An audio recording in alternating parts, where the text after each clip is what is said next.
Welcome back to my channel.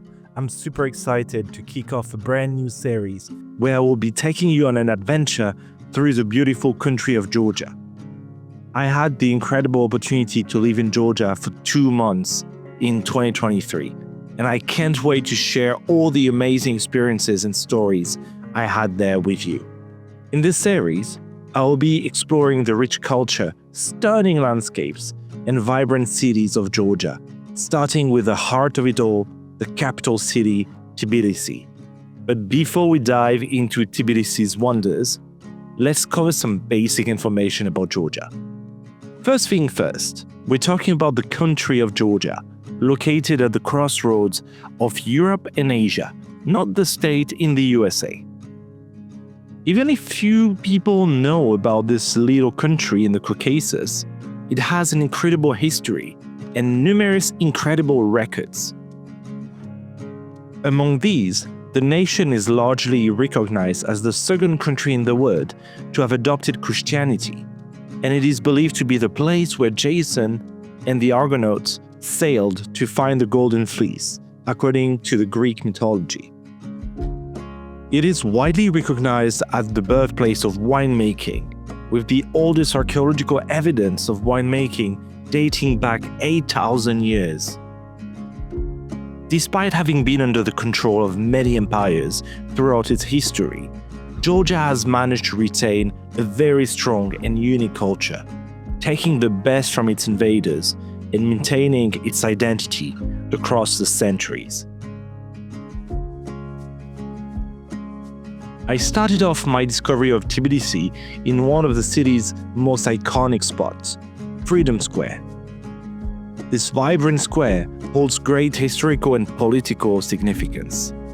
At the center of Freedom Square, you'll see a towering column topped with a magnificent statue of St. George slaying the dragon, the patron saint of Georgia. The column itself was erected in 2006, but the square has been a focal point of Tbilisi's political scene since the 19th century. Indeed, it has witnessed numerous historical events, including protests, celebrations, and significant political changes. Originally, it was named Erivan Square during the Russian imperial period. It was later renamed Lenin Square during Soviet rule, with a massive statue of Lenin dominating the center of the square. Following Georgia's independence from the Soviet Union in 1991, the square was renamed Freedom Square, symbolizing the country's newfound liberty and sovereignty.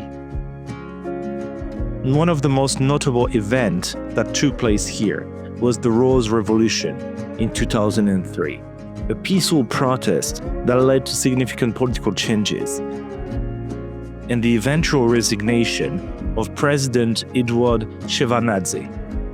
The revolution marks the beginning of democratic reforms in Georgia and reinforced the square's symbolic status. From Freedom Square, I walked towards the entrance of the old city of Tbilisi. On the way, I saw some interesting buildings from the Soviet era, reminding me of the more recent history of Georgia. As I walked along Pushkin Street, I came across remnants of the ancient city walls. These walls, dating from the 11th to the 13th century, have been excavated at different times, with significant archaeological efforts taking place in the 20th century to uncover and preserve these historic structures. Unfortunately, many parts of these walls were destroyed during the 19th century by the Russian Empire.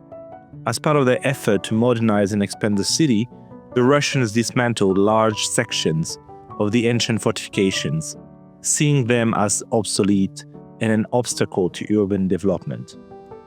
A trend that was quite common in most of Europe at the time. The walls have now been reimagined, with restaurants and houses built through them, creating a unique blend of ancient history and modern life that I found particularly cool. Speaking of cool, while standing next to the ancient city walls, my eyes landed on something intriguing. An old tram wagon repurposed into a charming little shop. Later, I noticed that several of these could be found throughout Tbilisi. I loved how they preserved these relics of the past, giving them a fresh and meaningful new purpose. Leaving the walls behind, I started visiting the old town. Full of pretty streets, Orthodox churches, and cute houses, you could see the multiple cultural influences of the various empires in the architecture and style. One of my favorite stops in the old town was the iconic Gabriadze Theatre. Founded in 1981 by the renowned Georgian puppeteer, writer, and director Rezo Gabriadze, the theatre is famous for its unique puppet show and its whimsical clock tower that looks like a mashup of various eras. It reminded me a little bit of the Surrealism movement and Salvador Dali. After all this walking, I stopped at a restaurant for lunch. It was a great opportunity to try Georgian cuisine, which is very diverse, with spices and unique flavors, influenced by both Europe and Asia. I would particularly recommend trying khinkali, delicious dumplings filled with meat and spices, and hachapuri, cheese bread that is a true comfort food.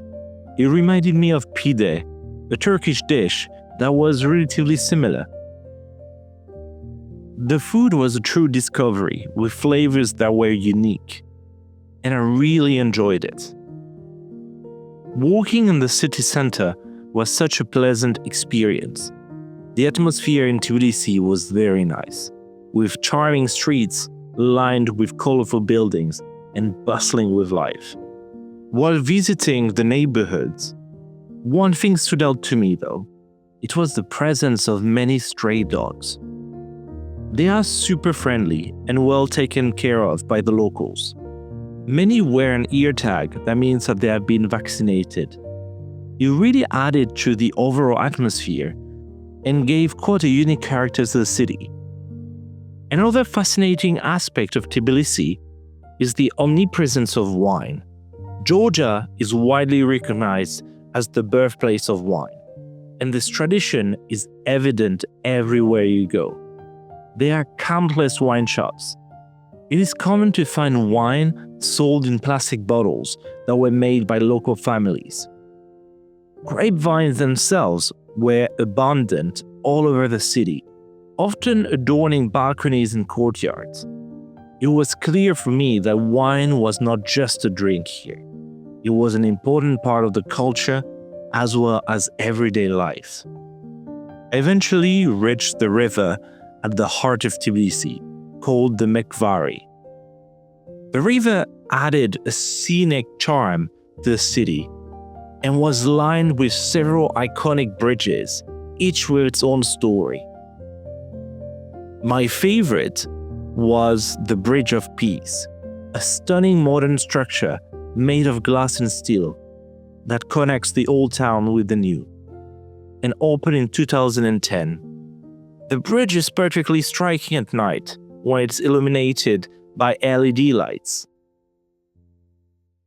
As the sun started to go down, I decided to hike up the hill over the old town to catch a panoramic view of the city and visit another famous landmark, Mother Georgia.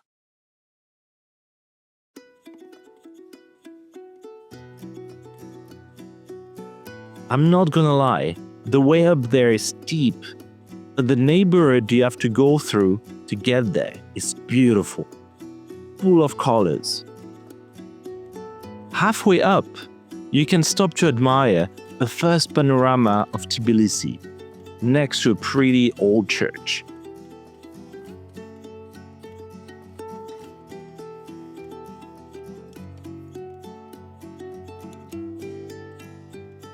And after 15 more minutes, you reach Mother Georgia. Erected in 1958 during the Soviet era, it celebrated Tbilisi's 1500th anniversary. It was an example of Soviet-era monumental architecture. The 20-meter-tall aluminum statue holds a sword in one hand to fend off enemies, and a bowl of wine in the other to welcome friends, reflecting the country's warm hospitality and determination.